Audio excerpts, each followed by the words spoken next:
Hey, welcome to Life Beyond Board Games, where board gamers just like you share stories, challenges, and secrets outside board gaming. We hopefully will make you feel good, laugh, cringe, cry, or maybe fall asleep. I'm Melissa from the bedroom.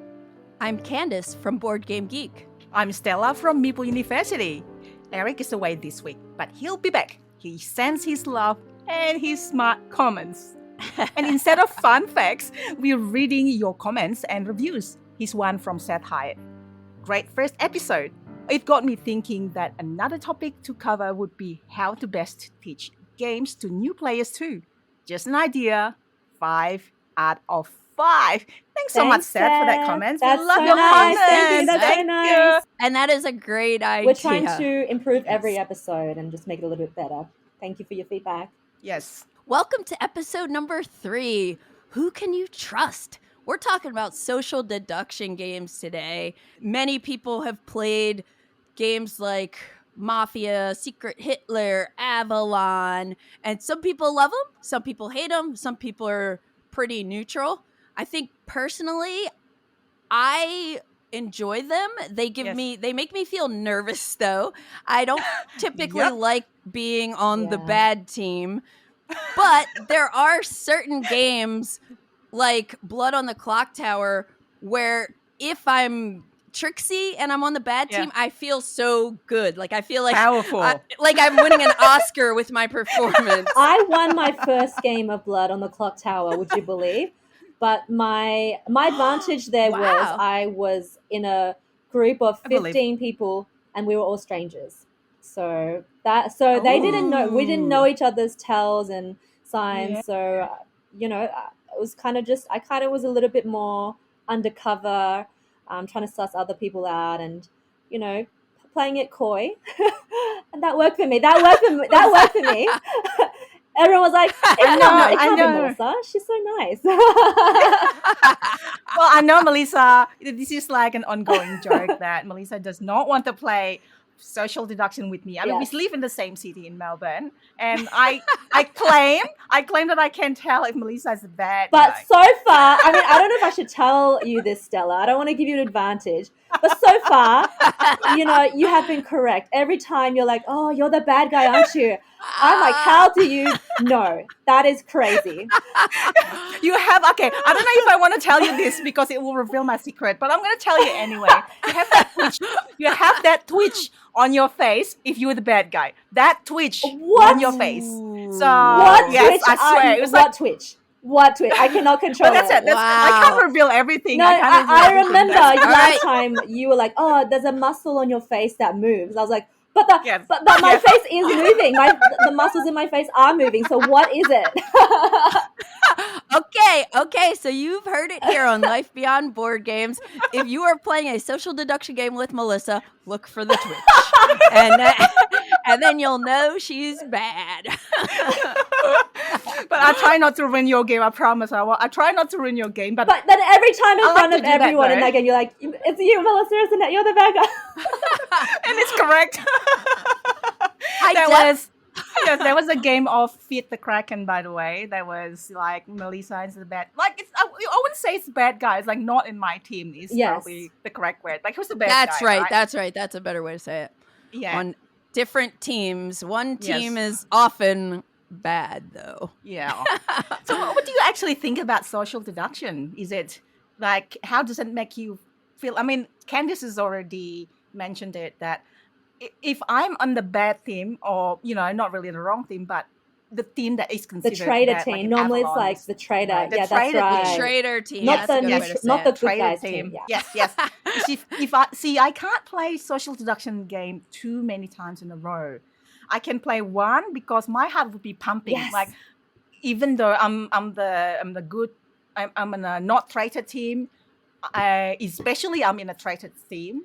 My heart is pumping. I was like, oh my gosh, hopefully no one can see me doing this. Like, hopefully my face doesn't twitch or anything like that. It doesn't, Stella, because when I look over across at you look very calm and composed and happy, and you just have like your game face on. You're like, I'm good, everyone, I'm good. So I really can't tell. I can't tell.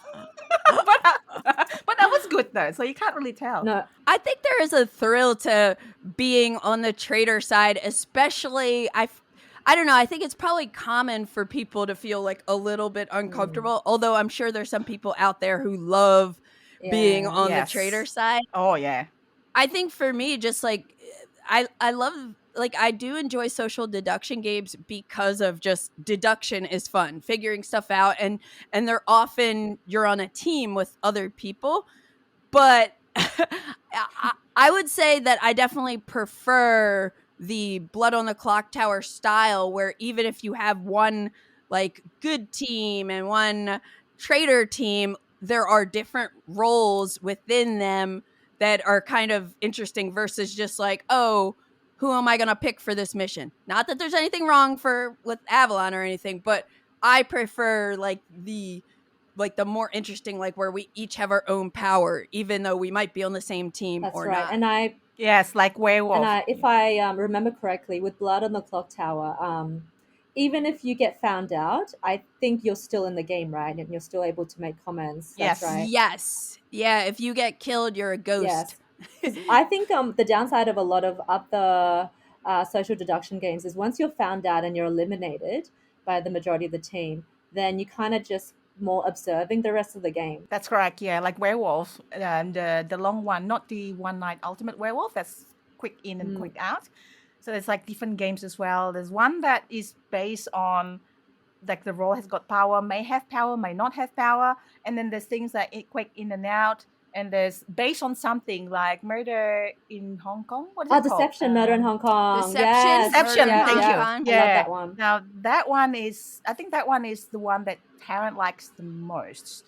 So Tarrant doesn't really like social deduction game. He's just like okay with it. But this one's okay because it's based on something. There's something in front of you that you can base on. Not like compared to Avalon where there's nothing. Like what you based on. Just people's twitches, huh? Yes. No, I get what you mean. Like the ones where what's the one where it's like you're the assassin or the ambassador? Is that Avalon? Is it Coup? It might be Coup. Coup. That gets my heart racing because it's like everyone's got their poker face on, and it's like, how can there be 5 ambassadors in a row?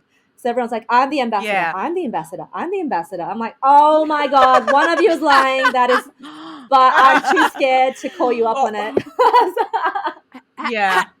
Have either of you ever played 2 Rooms and a Boom? No. I've heard of it, but I haven't. No. Okay, I've only played it once, and it was this like such a cool social deduction experience because there are like you do it with like 20 plus people. So I think when I played it, we had 2 teams of 12 people, and everybody has everybody has their own role. But the neat thing about this one is the situation is one person is like the president, and the quote unquote bad team is trying to get them into the room that has with the player who has the bomb. So you're like commingled with all these people, and you have different rooms where different people talk, and you're just asking them questions. And I played this like a couple years before Blood on the Clock Tower was out, and I remember just loving it. But it's just like a harder game to table because it's like if you have 20 plus people, it's awesome. Right. Yeah, I'd like to try that one day. Maybe I should organize it in my game night. It would be fun. So Stella, how do you, since Melissa is saying you seem like an expert liar, it's a compliment. How I am not. what is going on in your mind when you're like on the traitor team and you're trying to make everyone think you're nice, kind, joyful Stella? No, let me ask Stella the question. Oh no, I'm in trouble. So Stella, what is going on in your mind when you are lying to my face? Your turn. Well, the beauty is that I can have one answer for those two questions. It's like a big, huge storm inside my mind, in my heart. But I was like having a really solid foundation of face. Oh, I tried to outside. Like, how do? I was nervous as hell. I think that I feel like everyone, find out I'm the traitor team. But then it's like I'm so nervous. It's like I don't, lying is something that I train. It sounds really bad. I'm trying to learn to lie better. It's a useful life skills. It's a useful one.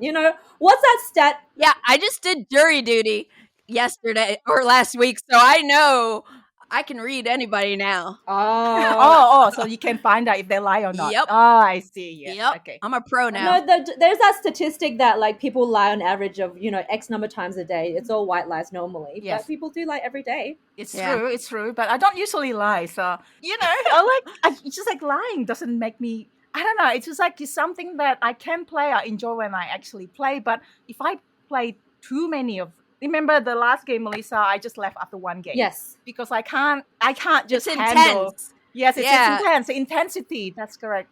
Yeah, I feel guilty when I lie. I mean, I shouldn't, but I still feel that in the back of my head, in the back of my heart. Oh, I was like, oh, they're gonna see it. They're gonna see it. Oh my god, what am I gonna do? It feels really unnatural. Like, I'm panicked. But I try my best to look at the person in the eye with a straight face, and just tell them, no, I'm really good, or I'm really, really helping you, even if I'm not. Normally it works, except for me. Is it, Stella? You're the best. You're the best at telling my lies. I think that the thing that like feels so rewarding though is when you are on the traitor team and you are successful. Like that feeling of like, hey, I convinced everyone that I was good and I was not on the good team. And especially when I play like something like Blood on the Clock Tower with my partner Matt, and when you play with your partner, your spouse, whatever, or just a close friend who knows you, and you can pull it off, that's like super satisfying, but very, very challenging. Okay, well, let me ask the juicy questions that viewers want to know, or listeners want to know. What is your strategies for getting away with lying in social deduction? Please write in the comments, please. I could use some tips, all right? Yeah. What do you do? How do you not feel guilty? Yeah, or maybe you like me or like Melissa or like Candice, we feel guilty. Or if you are the traitor team and you win, I totally understand. I feel that as well. Like, yes. But then after that, I kind of like feel a little bit of a hollow victory in a sense of like, not because me. I lie. Not me. I feel great. I'm like, I should have won an Oscar for that performance. Like I'm like proud of myself. Like it's a weird thing, but it's exciting because I think again, getting thrown into that traitor position for my personality, interesting. It is a challenge, a personal challenge for me to like do it and like do it well. And so when I'm able to do that well, it's pretty good. I don't think I'm necessarily good at like reading people because I'm the person that's always going to be like, okay, can I trust you? No. And even if I feel like I can trust you, there's a part of me that's like, no, I don't think so. You can be. I've seen some stuff happen. Yeah. So whenever I'm on the bad team or the traitor team, I am like literally just trying to, number one, read other people, try to whatever. I'm basically trying to act as if I'm good. Like without any like twitching or sweating. Like, how do you control the twitching? How do you control that's involuntary? Give me the tips. Just hold my face, Teddy. I'm naturally like, I feel like a trustworthy person. Like people feel that, and so it could come off if I'm lying as like kind of awkward. So I try to balance that and try to give people what they think is the good version of me. And it's just like I'm trying to hide it. It's all acting. It's all acting. How about you? I think for me, I was going to say because sometimes I play with the same group of people or if I'm among friends, I have to change it up. It's harder when you're among a group of friends who really know your regular tone. It's a little bit easier when you're playing with strangers in a public meetup. But even so, if you're seeing the same people, you can tell each other's tells over time. So I need to switch it up. a strategy I've developed lately, giving you all the tips. But giving you the gold now. I basically I look back on and reflect on, okay, the last game or last couple of games, the people that got away with lying, what did they do that made me like really believe they're actually telling the truth? I actually got comments from the last social deduction game I played that I actually had improved on my lying. Nice. Oh, yeah. Congratulations. And I actually, you know what I did? I was intent. Thank you. That felt really good and rewarding, actually. I actually Cool. channeled my friend. My friend, she's like this innocent, lovely girl, and we were playing Secret Hitler at one point, and she was just like so adamant. She was like so adamant, like she was the good person. I'm good, everyone. I'm good, and just like everyone just like believed her because she was so enthusiastic, and it was like from her heart. But in the end, she was like actually Hitler. So I thought, I'm just gonna like play it up and just be so enthusiastic and adamant that I'm good. You know, it I actually got away with that. So yeah, that worked for me. Nice. But I know to change it up. Then I channel a different person every time. But you won't know who I'm channeling. Well, so that's that's how I switch it up. I gotta watch Very out. cool. I gotta watch Maybe out I'm for that channeling next you, time I play. Stellas. I wonder if you recognize that. Yeah, maybe. Oh, watch out, Melissa. I want to hear your tips. Well, my tip, I actually know a friend of mine plays like thousands of Avalon games. I've even brought him, Luke, to my channel to talk about the tips. And here's what I remember. It's basically what you two us already said. So if you're good, act good. If you're bad, act good. Regardless of who you are, Easier convince said than done. people that you're good, right? Yes. And the second one is act similar when you're good or bad. If you talk a lot, then whether you're good or bad, talk a lot. So it's not like, oh my gosh, I'm the bad person now, I don't talk. Or like the other way around. Yeah. So act similar regardless of your role. For example, this is like a really simple tip for Avalon, for beginners Avalon. So when you draw the good and the bad card and which one you play, you don't like think about it. You just like quickly, if you are bad, if you're a traitor, you just play the bad card immediately without thinking, because people can say, why do you have to decide? Yeah, why don't are you hesitate. thinking Sometimes so don't long? hesitate. Yeah, don't think about it. Yeah, Yep. things like that. Even if you have to Obviously- take another peek later. Yeah. Yes. So that is something that I made mistake. The very first time I played Avalon, and he told me this. And then the third one is like act clueless. Like in a good team, you usually like you don't know what's going on. You just act clueless, although you know. And then from what people listen to what people are saying, and then draw a conclusion from that, and then use that to take advantage of that information, and then turn it around, and then like, you know what? I'm not good at There's it. a fine line. Yes. Act clueless. If you act too confused, and that becomes hesitation, and people interpret that as like you're trying to get your lie straight. So Not me. No? Not me. because I'm always just so all over the place and like missing little things. I'm just like, wait, I don't know how this works. And so that has definitely helped me. But one thing I do want to talk about, Melissa, because you were talking about like the difference of playing with people you know versus people you don't know. I love playing with kind of a mix. And especially I'm going to go back to another Blood on the Clock Tower story real quick. I was playing a game of Blood on the Clock Tower with I think it was a full player count, like maybe 15 people. And about 9 of them were brand new. And like, I did not know most of them, and they had never played before. I end up on the bad team, or, well, they are the villain team, the villain team, the villain team, yes. And the person who was the main imp was new, so that presented some challenges because he did not know to give us bluff That's rolls. so funny. So me and the other minion are like, what's going on? So we go a couple rounds, and it's like, okay, right. Then, and we're in a hotel at a conference table. Then everybody like sits down and they're like, let's do a round table and like go around, and everybody says their role. And I'm sitting next to the other minion, and we're just like sweating. and then the guy next to me just goes, can we take a bio break? I gotta go to the bathroom. And everybody agreed. Everybody's like, yeah. So then as soon as we all like dispersed a little bit, then we go over to the imp and we're like, you need to give us a roll. You know. So so he gives us 2 rolls. Then we come back after the bio break and everybody starts going around the table. Here's the challenge though. The bluff roll that I had would be a roll that would have gotten information every night. And I didn't tell anybody any information.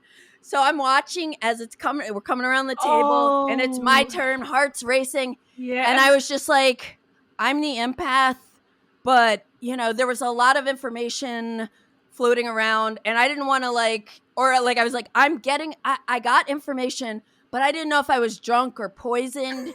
So like, and here's the best part. So I'm telling this whole table, like majority new people, a game designer who's in the room who knows me and he's somebody who's played this before. It's just like, yep, that sounds right. And he completely validated and they all were like, okay, that helps when someone validates you. Yeah, absolutely. I was like, you got to keep your lies straight, keeping up with your lies, because if it contradicts, you know, with the next card someone draws or someone checks, you know, what the card that you supposedly said that card was, then you got to be quick on your feet and be prepared to defend yourself. And if you're meant to be the villain, then you got to accuse the good guy of being the villain and get into that conflict. And you better believe that you are the good guy when you're the villain to make it sound convincing. And get your lies to become facts, right? So everyone believes. Yes. Lie to become facts. That's really good. Yes. You got to believe it. You got to believe it in your tone and your body language. Fully commit. That's my advice. Take Stella's lying class. But then on the other side, like, how do we read people, right? Do you think you're good at reading people? I mean, I swear, I think I can only read a few people. Like my husband, Taryn, I can't always read him. But if it's like life situation, I can read him. Like if he's feeling grumpy or feeling something, just a little twitch in his face. Again, the twitch, right? Twitch. Help at all. You're the Twitch reader. You're the Twitch reader. Like people I don't know, it's a bit hard, isn't it? Play with people you don't know. Like, how do you read them? I don't think I'm good at reading people. I don't. Yeah, I think the hard part with that is when you're playing with someone who's new, you have to factor in like, are they new or are they playing me right now? And I think, because like I had a friend who was playing Blood on the Clock Tower for the first time, and he definitely looked different. Like he seemed a little quieter again. Like when somebody's acting differently than they usually are, that's kind of a flag, you know. But like I said, I just did jury duty, and my instincts were spot on. I'll just say that. So watch it. Okay, don't play with Candice. No, I do play with Candice. Social deduction. I don't know if I struggle. I whenever I look at people in their poker faces, I struggle to read them. So I try to not focus too much on what they're saying to me or their tone, but I just look at their actions and the way they vote. Yeah, so if their actions and the way they vote don't align, then normally that's a good sign that there's something not right, because they might be saying to my face, oh, Melissa, we're a team, you're my ally, I believe you're good. But then, you know, the next turn, they're like voting me out. And then I know, oh, this does not match up as a villain. And then you got to think about how to convey that to the group in a way that doesn't get you voted out if you're seen as too much of a threat, if you're a good guy. Yes. And also, like, maybe a more high-level tip for, I'm revealing all my tips, but I've learned that over time, if you're a villain and you all gang up on like someone who's a good guy, then that can look a bit sus. Sometimes if there's like a general consensus towards one of the minions being a bad guy, sometimes you got to join that bandwagon to act like you're good. Because if you're defending them, then you look really suspicious. Yes. So sometimes, you got to join them. join the good guys to look like a good guy. That's true. That's actually a good tip. Melissa has actually given me some great tips with like projecting being somebody else that looks innocent. So I'm gonna try that next time. So who's gonna be your inspiration? Yes. I'm gonna twitch so much.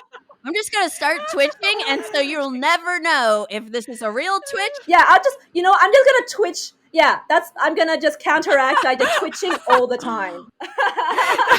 No, it's like a different twist. Like next time I play social deduction with Melissa, I'll tell you, Melissa. Like when I see it, I was like, that's what I was looking at. Like that was it. So I just actually heard about a social deduction game that sounds super unique and like, you know, compared to the other popular ones out there. Dan Thoreau from Space Biff told me about it. It's called Scapegoat.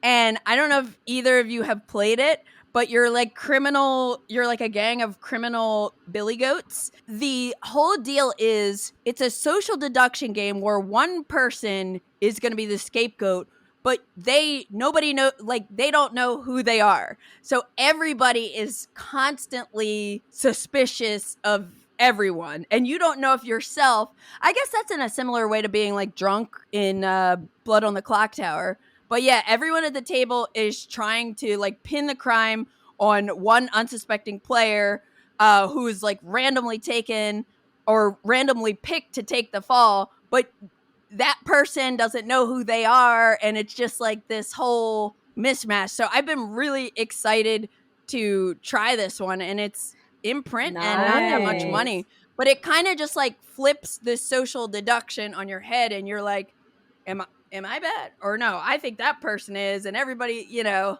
but you don't know. Yeah, I'd be interested to try that. Sounds very interesting. It says someone's goat to take the fall. I'm just looking at Board Game Geek right now, as you would go every time you find out about new games. Thanks, Candice. Thank you. We updated this one. Anytime.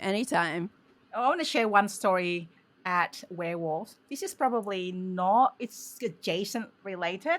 So we were playing Werewolf, the Many Nights Werewolf, right? What is it called? Just Werewolf? One Ultimate?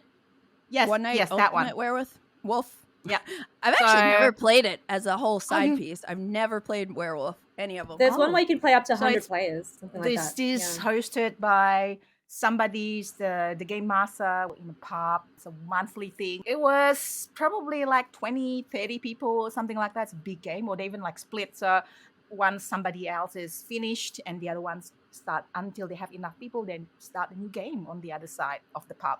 Anyways, there was this one time in Werewolf, there's phase, as you know, as lots of social deduction game would have a night phase where everyone's closed their eyes, right? So one time it's like everyone's closed their eyes, and it was a long phase where things happening at night, right? And there's this waiter coming with a food order, because it's in the pub, people's ordering food. The waiters come with a big food and drink order, coming into the center, look around, everyone close their eyes, like, it was so awkward. Oh my God, it was hilarious. It was so awkward. I wasn't actually, I already put it out, so I can see that's happening. I was like, that's funny. Terrible timing. I was hilarious. The waiter come here with everything, look around, nothing's, no one's like, you can't talk to anyone. Everybody's eyes are closed. Like, what's going on? But that's actually a good point, Stella, because that is a tip that I didn't think about saying earlier, is like when you are in that scenario and you close your eyes, the people who look like they didn't have their eyes closed long are likely the ones that were woken up in the night. So be cool about how you open your eyes and close, make it seem like you've had your eyes closed like the whole time. Like, oh no, I didn't get. It's bright now. Oh no, it's bright. Yeah. Oh, the light. I can't adjust to the light. It's too bright. Yeah. But I guess like one thing we haven't touched on to kind of close things off is, I don't know about the two of you, but I've actually I think I only can think of one, but I've had a feel bad moment playing social deduction games. And this was a Blood on the Clock Tower game where it was like one of the advanced scenarios, which I don't really enjoy playing because I don't understand how everything works, which if you're on the good team, that's fine. It's like whatever. But when you're on the bad team and you're like, you have all these crazy rolls and this might trigger this thing and this. And if you don't understand it and you're like, it can be challenging. And then if you have people that are on your side and are taking it more seriously, like it's just a game, everybody. Like I had someone who made me have a real feel bad moment of frustration because she was like, well, like, why didn't you do this? And it's like, wait, you could have done this, but I'm not like yelling at you. And it was, it's not cool. It was bad. Yeah, it was bad. And it's like, I already felt like dumb for making like a little mistake that I did. And it was like, that just made it worse. So be careful. Another thing that I be like, if I don't want to let my team down. That's another thing that I was like, I don't want to disappoint my team. But the thing is, the more you play, the more you realize people make mistakes all the time. They don't look around properly, or they forget their role, or so it's kind of it's just a game. There's that unspoken game, rule. We're all here to have fun, and whatever is said in a social deduction game, don't treat it seriously, because people are going to lie to you and you're going to lie to them. So we're all even ground. Well, wait, are you ladies lying to us right now? You'll never know. You'll never know. No, not Twitch. No. It's just the Twitch is not there. Oh, yes, Stella. Yeah, she's calling it. That brings us to the end of the episode. Thank you, everyone, for listening. Hope we made a good companion for your drive home, your house chores, and your everyday routines. And if you enjoyed it, please follow and leave us a good review so we can make more podcasts. If you have any feedback, please message us privately. See you in the next episode. Bye. Bye. Bye.